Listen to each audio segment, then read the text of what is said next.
मेरा नाम नवेरा ख़ान है और मैंने CSS 2021 में क्लियर किया है और इस वक्त मेरी एलोकेशन जो है वो Pakistan audit and account service में हुई है। जब मैंने CSS करने का इरादा किया तो मेरी जो मोटिवेशन थी वो यही थी कि मैं एक ऐसी फील्ड में आना चाहती थी पाकिस्तान में रहते हुए, क्योंकि एज़ यू ऑल नो कि Pakistani society is male dominated, it's a patriarchal social system. तो ख़वातीन को यहाँ पर अपने जो मर्द कॉलीग्स होते हैं उनसे ज़्यादा मेहनत करनी पड़ती है, क्योंकि उनको अपनी फ़ैमिलीज़ को भी देखना पड़ता है। तो स्पेशली जो मैरिड ख़वातीन होती हैं उनको ना सिर्फ अपनी फ़ैमिली को भी देखना होता है बल्कि इस प्रेपरेशन को भी आगे लेकर चलना होता है। तो इसमें यही है कि आप मोटिवेटेड रहें, होपफुल रहें, ठीक है। इसमें आएँ आप, अगर आप इसमें आ जाएंगे तो आपको बहुत रिस्पेक्ट और बहुत सोशल प्रेस्टीज मिलेगी और एक बहुत अच्छा करियर है और आप बहुत सारी ख़वातीन के लिए भी जो है वो एक आइकॉन बन सकती हैं, एक रोल मॉडल बन सकती हैं। तो आप इसमें ज़रूर आएँ। और मुझे अल्लाह का शुक्र है बहुत ज़्यादा परेशानियों का सामना नहीं करना पड़ा था। I have a very supportive family. उन्होंने मुझे पूरी प्रेपरेशन के दौरान बहुत सपोर्ट किया, स्पेशली मेरे पेरेंट्स ने, मेरी अम्मी ने मुझे बहुत सपोर्ट किया।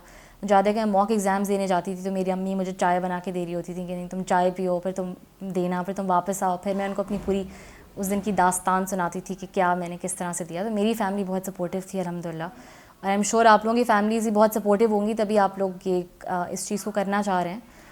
तो यही है कि as a woman you have to believe in yourself, ठीक है। अब अल्हम्दुलिल्लाह अब बहुत सारे मसाइल का सामना है, हमें बहुत सारे मसाइल हैं, लेकिन अपॉर्चुनिटीज़ भी हैं। अगर आप किसी चीज़ में इरादा कर लेते हैं तो आप आगे बढ़ने के लिए आप ख़ुद ही रास्ते ढूंढ लेते हैं। तो आप इस फील्ड में ज़रूर आएँ और ये मत सोचें कि आप एक खातून हैं तो आप नहीं कर सकती, ये चीज़ बिल्कुल जहन से निकाल दें।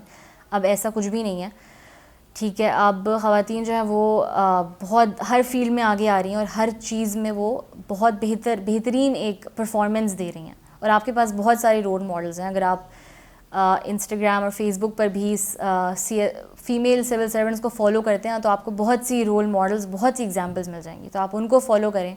अभी जिन लोगों ने क्लियर किया आप उनसे भी बात करें और आपके जो भी बहुत सारे लोग हैं जो अभी भी गाइडेंस दे रहे हैं। मेरे बहुत से बैचमेट्स हैं जो फ़ीमेल बैचमेट्स जो गाइडेंस प्रोवाइड करते हैं। अगर आपको कोई ऐसा चैलेंज सामना करना पड़ता है तो आप प्लीज़ उनसे कांटेक्ट में रहें और उनका इंसाइट लें और उनकी हेल्प के थ्रू अपने उस चैलेंज को ओवरकम करने की कोशिश करें। ये मत सोचें कि आप इस जर्नी में अकेली हैं। जब आप निकलेंगी तो आपको बहुत सारे लोग नज़र आएंगे जो आप ही की तरह इस गोल को परसू करना चाह रहे होंगे।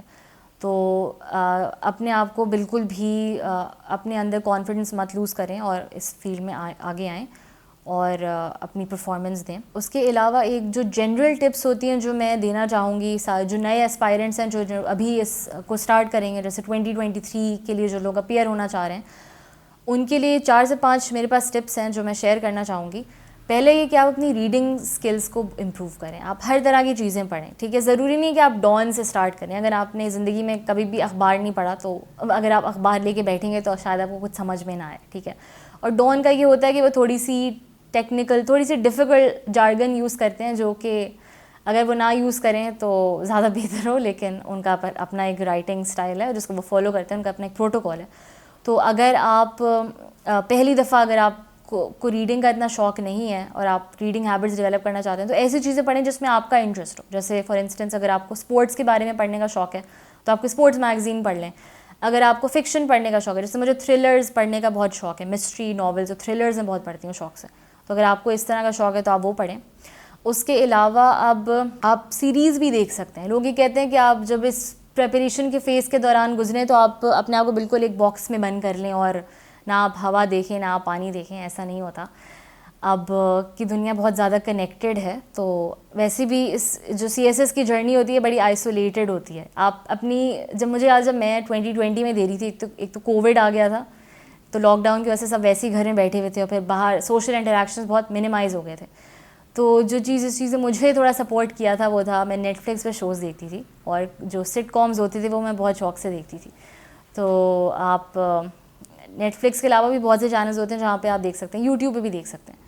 तो मुझे याद है कि मैं ब्रुकलिन 99 देख रही होती। मुझे याद है मेरा क्रिमिनोलॉजी का मॉक एग्ज़ाम था जिस दिन, मैं उस दिन ब्रुकलिन 99 देख रही थी बैठकर, क्योंकि यही होता है कि आपको कुछ ना कुछ चाहिए होता है। You have to have something जो आपका एक स्ट्रेस रिलीफ हो। तो मेरा जो स्ट्रेस रिलीफ था वो था सिटकॉम्स देखना। तो दूसरी ये चीज़ होगी कि आप इस जर्नी के दौरान कोई अपना स्ट्रेस रिलीफ ढूंढें, या तो कोई ऐसा दोस्त ढूंढें जो आपके साथ ही दे रहा हो, तो आप लोग बैठकर थोड़ा सा अपना दिल का बोझ हल्का कर लें। या तो अगर आपके पास ऐसे कोई दोस्त नहीं है तो आप कोई ऐसी चीज़ देख लें जो आपको थोड़ा सा अपलिफ्ट करे, ठीक है। तो रीडिंग हैबिट से बहुत काम करें, ऐसी चीज़ें पढ़ें जिसमें आपको शौक हो, जिसमें आपका इंटरेस्ट हो, और फिर वहाँ से आहिस्ता आहिस्ता आप ट्रांजिशन करें उन चीज़ों की तरफ जो कि CSS से रिलेटेड है। बिल्कुल शुरू में ही आप अगर पॉलिटिकल साइंस की किताब उठा के बैठ जाएंगे तो नहीं होगा, ठीक है ना। आपको ये हो सकता है आप किसी दिन जो है वो बहुत ज़्यादा पढ़ लें, किसी दिन कम पढ़ें। तो तीसरी चीज़ ये होगी कि आपको डिसिप्लिन रहना है, ठीक है। अगर आपने प्लान बनाया कि मैं दिन में रोज़ 8 से 10 घंटे पढ़ूंगी, तो आप 8 से 10 घंटे ही पढ़ें, ठीक है। उससे ज़्यादा नहीं पढ़ें, उससे कम भी मत पढ़ें, ठीक है। और शुरू में हो सकता है कि आप थोड़ा कम पढ़ें, लेकिन आहिस्ता आहिस्ता आपकी तैयारी खुद ही एक फॉर्म में आना शुरू हो जाएगी। चौथा है कि नोट्स बनाएं, अपने खुद के नोट्स बनाएं, किसी के नोट्स मत लें, क्योंकि हर किसी ने अपने नोट्स ना एक ख़ास मखसूस अंदाज से लिख रहे होते हैं। जब मैं अपने US हिस्ट्री के नोट्स बना रही थी तो मैं एक मखसूस अंदाज में लिख रही थी, ठीक है। और मेरे जहन में जो चीज़ें थी मैंने उन हिसाब से नोट्स बनाए थे। अगर मैं अपने नोट्स किसी को दे दूँ तो हो सकता है कि वो ऐसी बहुत सी चीज़ें मिस कर दें जो मैंने उस वक्त लिखी थी, ठीक है। मैंने जैसे बिटवीन द लाइन्स मैंने बहुत सी ऐसी चीज़ें लिखी थी, मैंने बस एक कीवर्ड लिख दिया था, मुझे पता था इसके पीछे क्या स्टोरी है। अब कोई और बंदा अगर उसको पढ़ेगा तो उसको नहीं समझ में आएगा कि उसके पीछे क्या स्टोरी है। तो नोट्स अपने ही बनाएं, किसी से मत बोरो करें, देख लें कि उन्होंने बनाए किस तरह से, लेकिन उनको कॉपी नहीं करें, उनको रट्टा नहीं मारें। पांचवा है कि अपनी राइटिंग स्किल्स पर बहुत काम करें, मॉक एग्ज़ाम्स दें, लोगों से चेक करवाएं। तो यही है कि 1 साल की 2.5 साल की जर्नी होती है, जो शुरू का 1 साल होता है बहुत क्रिटिकल होता है। अपने आप को मोटिवेटेड रखें और अच्छे लोगों के साथ बैठें, उन लोगों के साथ बैठें जो आपको मोटिवेट करते हों। इस जर्नी के दौरान आपको बहुत अच्छे लोग भी मिलेंगे, मुझे बहुत अच्छे लोग मिले इस जर्नी के दौरान।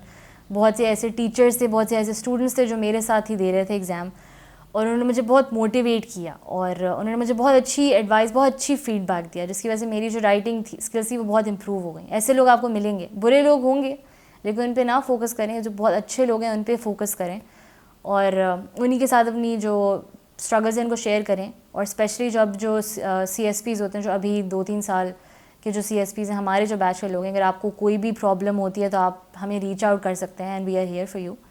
तो आप बिल्कुल भी मत डरें, और you are not alone in this, there are lot of people who are taking this exam and want to achieve the same goal as you.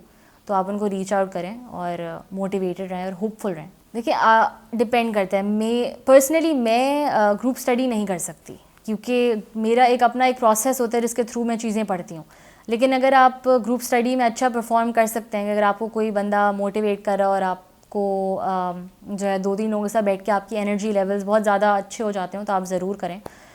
मुझे याद है कि मैं जब दे रही थी तो मैंने कुछ लोगों से पूछा था जिनको मुझे लगता था कि ये लोग देंगे एग्ज़ाम, लेकिन उन्होंने मुझे कह दिया था कि they have other things to do, तो वो शायद इस साल ना दें। तो I was all by myself, और it can get very depressing, बहुत डार्क हो जाता है, ठीक है। और तो अगर आपको कोई अच्छे 2-3 लोग मिल जाएं जिनके साथ आप पढ़ सकें, अगर आपको एकेडमी में मिल जाएं आपके अपने दोस्त हों, तो ज़रूर उनके साथ पढ़ें, बहुत बहुत अच्छा होता है। क्योंकि आप जब 2-3 दिमाग जब कोलैबोरेट करते हैं, ब्रेनस्टॉर्म करते हैं, तो आपकी तैयारी जो है वो अच्छी हो जाती है और निखर के आती है। जी, कम्युनिकेशन स्किल्स बहुत इंपॉर्टेंट होती हैं। रिटन के लिए तो आपकी रिटन कम्युनिकेशन स्किल्स बहुत इंपॉर्टेंट होती हैं, और वैसे बोलने के लिए आपकी स्पीकिंग होती है। अगर आपको लगता है कि आप की स्पोकन स्किल्स अच्छी नहीं है, तो आप टेलीविज़न शोज़ देखें, इंग्लिश शोज़ देखें, उससे आपका जो है ना, आपको बहुत सारे वर्ड्स को प्रोनाउंस करना आएगा, और आपकी जो एक आम फहम ज़बान में जो वोकैबुलरी इस्तेमाल होती है ना, वो भी आपको इस्तेमाल करनी आएगी। उसके अलावा आप बहुत सारी यूट्यूब पे वीडियोस देख सकते हैं, आप डॉक्यूमेंट्रीज़ देख लें, ठीक है। अगर आपको नेटफ्लिक्स पे टाइम वेस्ट करना नहीं पसंद, तो आप डॉक्यूमेंट्रीज़ देखें, अल जज़ीरा की बहुत सी डॉक्यूमेंट्रीज़ होती हैं, आप वो देखें। उससे ना सिर्फ आपको अपनी रिटन में हेल्प मिलेगी, बल्कि आपको आपकी स्पीकिंग स्किल्स भी रिफ़ाइन होंगी। स्पीकिंग के लिए यही होता है कि आप जितना बोल सकते हैं उतना आप बोलें, लोगों के साथ, डिफरेंट लोगों के साथ बैठ के बोलें, डिफरेंट प्लेटफॉर्म्स पे जाके बोल लें, या फिर उसके अलावा अगर आपको स्पीकिंग स्किल्स में बहुत ज़्यादा प्रॉब्लम होती है, तो देयर इज़ अ ग्रुप, मैंने इसको पर्सनली ट्राई नहीं किया, इट्स कॉल्ड टोस्ट मास्टर। ये उन लोगों के लिए होता है जिनको स्पीकिंग स्किल्स में बहुत प्रॉब्लम्स होती हैं। तो ये एक कम्युनिटी है, ये एक इंटरनेशनल कम्युनिटी, अगर आप इसको सर्च करेंगे टोस्ट मास्टर के नाम से, तो आपको कराची में भी इसका एक ग्रुप नज़र आएगा। और ये लोग, इनकी मीटिंग्स होती हैं डिफरेंट जगहों पे, आई थिंक फेयर हॉल में भी होती है या लाइब्रेरीज़ में होती हैं, तो आप इन लोगों के साथ भी इंटरेक्ट कर सकते हैं, और इनके स्पीकिंग सेशंस होते हैं, तो आप इसके थ्रू भी अपना कम्युनिकेशन स्किल्स, अपनी स्पोकन लैंग्वेज को बेहतर कर सकते हैं। तो टोस्ट मास्टर आप देख सकते हैं, वो कम्युनिकेशन स्किल्स के लिए बहुत आपको हेल्प करेगी ये community. And thank you very